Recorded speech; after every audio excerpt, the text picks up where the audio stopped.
We are Onyx Imaging.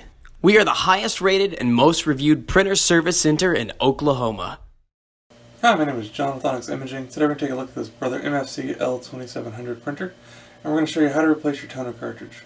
So if you've been getting a replaced toner cartridge or toner cartridge low warning, we're going to show you how to get that taken care of. It's a very simple process.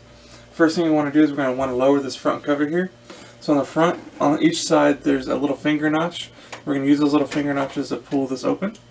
So once you have this front cover open, you'll be able to access your drum and toner inside the printer.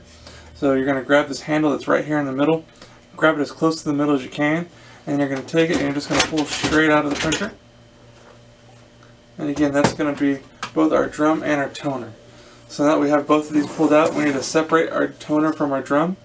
So there's this little green button here on the side. You're going to push down on that little green button, and that'll let you remove your toner from your drum.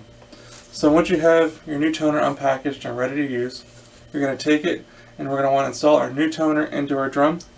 So you're going to want to start up at an angle, set the bottom or the front of the toner in first, push down on the back of it until you feel it click all the way down into place. It should sit in there nice and flush. If you feel like it's angled anywhere, just take it out, try it again. Make sure it's nice and even after you get it installed. So the next thing you want to do is there's this little green tab at the very top of the drum. You want to grab that tab, and anytime you replace the toner, you want to slide this all the way across the drum 2 or 3 times. The most important part being that when you're done, you want to make sure this is docked all the way back off to the side.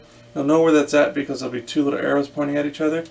But otherwise, if you leave this anywhere else, what's going to happen is wherever this is sitting, you're going to end up getting a really bad print defect wherever that's at. So very, very important. Make sure this is pushed all the way off to the side where those 2 little arrows are pointing at each other. So once you've done that, now we can install our drum and our toner back into the printer. So again, holding it kind of by the handle here, slide it straight in, firmly press it back into the printer. Once you do that, go ahead and close this front cover. You'll give the printer a minute to initialize and prepare that toner cartridge for use. And once the screen comes back to its normal ready state, then you'll be good to go and back up and printing. If you have any questions or concerns, please feel free to reach out to Onyx. We'd love to help answer those for you. Also, if there's any way we can help supply with any of your printer or office supply needs, please feel free to reach out to Onyx. We'd love to help supply those for you as well. We hope you have a great day and you're back up and printing. Thank you. Thank you for watching. If you're interested in how you can receive free labor on all of your service calls, as well as how to qualify for free printer upgrades, contact us today. We are here for all of your printer and office supply needs.